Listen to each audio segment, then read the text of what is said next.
এখন আপনারা সাকিব ভাই কেন করছেন? বিকজ সাকিব ভাইয়ের মতন কাউকে পাচ্ছেন না। ইন্টারন্যাশনাল ক্রিকেট এত ইজি হতো না।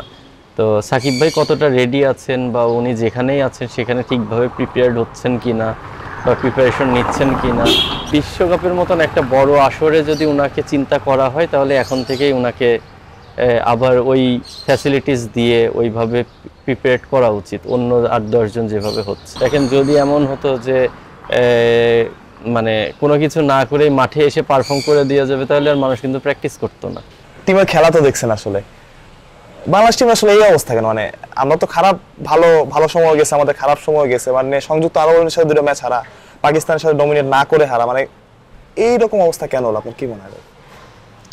আসলে আমার কাছে তো মনে হয়, মানে মনে হওয়াটা ইম্পর্টেন্ট না, ইম্পর্টেন্ট হচ্ছে যে বাংলাদেশ টিম এখন ভালো অবস্থায় নাই, এটা আমাদের সবাইকে স্বীকার করে নেওয়া।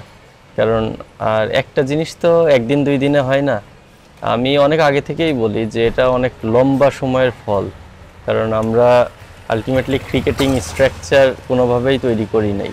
আপনি ওয়ার্ল্ড ক্রিকেট সামনের দিকে যেভাবে এগোচ্ছে, যে আধুনিক টেকনোলজি আসছে, আমরা কিন্তু সেই আগের জামানায় থেকে গেছি।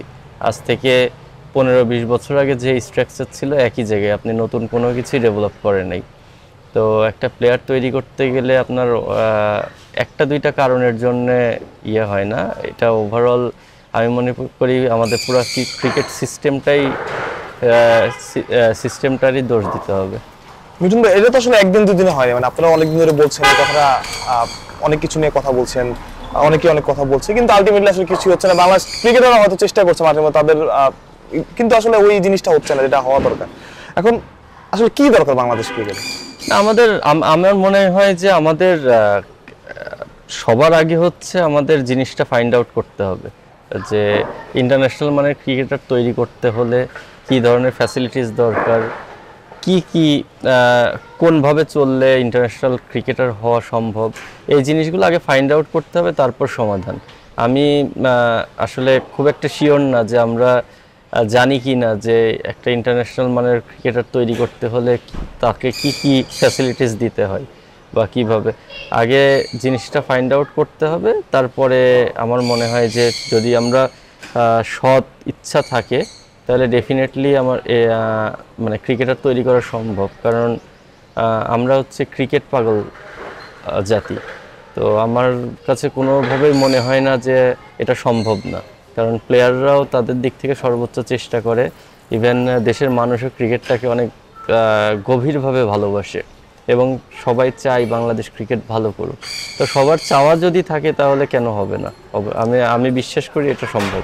মিঠুন ভাই, আমরা আপনাকে প্রশ্ন করি, আপনাদের প্রশ্ন করি, কোচদের প্রশ্ন করি, আবার আমরাও কথা বলি যে সাকিব আল হাসান কেন নাই, সাকিব আল হাসানকে কেন ফেরানো হলো না, এই প্রশ্নগুলো আসে। কিন্তু তারপর আমাদের একটা প্রশ্ন আসে যে এত বছর সাকিব তো 20 বছর খেলেছেন, আর একটা সাকিব আল হাসান তৈরি করার চেষ্টা কেন করা হলো না? মানে এটা আমার মনে হয় এখানে একটা ল্যাকিংস আছে আপনার। হ্যাঁ, ডেফিনেটলি। দেখেন, আমি যেটা বললাম যে আপনার এই জিনিসগুলো একদিন দুই দিনে হয়নি, সব কিছুই একটা প্ল্যানের পার্ট। আমরা যে ভালো প্ল্যান করি নাই বা ভালো পথে চলি নাই, আমরা সব কিছু শর্ট টার্মের জন্য চিন্তা করছি যে আমার ইমিডিয়েট রেজাল্ট দরকার। আপনি ডেফিনেটলি ইন্টারন্যাশনাল ক্রিকেটে আপনার ইমিডিয়েট রেজাল্ট লাগবে। তার পাশাপাশি নতুন যে প্রজন্মটা আসছে তাদের জন্য আপনার ওই প্ল্যাটফর্ম তৈরি করে দিতে হবে যেন তারা যখন আসবে তারা আরও সাকিবের থেকে বেটার প্লেয়ার হয়ে আসতে পারে।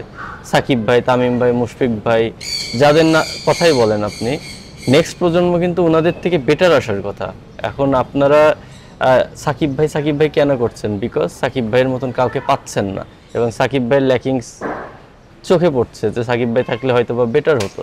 তো এখন এসে আমরা কেন এইভাবে চিন্তা করব? এটা তো চিন্তা করা উচিত না। একটা লাস্ট প্রশ্ন, আসলে সামনে টি-20 একটা বিশ্বকাপও আছে, দলের যে অবস্থা, আসলে সাকিব একটা পথ খোলা রেখেছিলেন যে যদি সম্ভব হয় তিনি ফর্মে থাকেন তাহলে টি-20 খেলার জন্য তিনি প্রস্তুত। আপনার কি মনে হয় যে দলের এই অবস্থায় আসলে একজন সিনিয়র ক্রিকেটার দরকার যে আসলে অ্যাভেলেবেল আছেন? এটা আসলে সিনিয়র প্লেয়ারের থেকে ইম্পর্টেন্ট সাকিব ভাই কতটুকু রেডি আছেন, কারণ উনি কিন্তু অনেক বছর ক্রিকেট থেকে বাইরে। আপনি অনেক দিন পরে কিছুদিন আগে পিএসএল এর কিছু ম্যাচ খেলেছেন। তো ইন্টারন্যাশনাল ক্রিকেট এত ইজি হতো না। তো সাকিব ভাই কতটা রেডি আছেন বা উনি যেখানেই আছেন সেখানে ঠিকভাবে প্রিপেয়ার্ড হচ্ছেন কি না বা প্রিপারেশন নিচ্ছেন কি না। দেখেন, যদি এমন হতো যে মানে কোনো কিছু না করে মাঠে এসে পারফর্ম করে দিয়ে যাবে, তাহলে আর মানুষ কিন্তু প্র্যাকটিস করতো না। তো উনি ওইভাবে রেডি আছেন কিনা, তারপরে দেশের একটা পরিস্থিতির বিষয় আছে যে অনেক, এর মধ্যে অনেক কিন্তু আছে, সেটা আপনিও জানেন আমিও জানি। তো আমি মনে করি বিশ্বকাপের মতন একটা বড় আসরে যদি উনাকে চিন্তা করা হয়, তাহলে এখন থেকেই উনাকে আবার ওই ফ্যাসিলিটিস দিয়ে ওইভাবে প্রিপেয়ার করা উচিত, অন্য 8-10 জন যেভাবে হচ্ছে।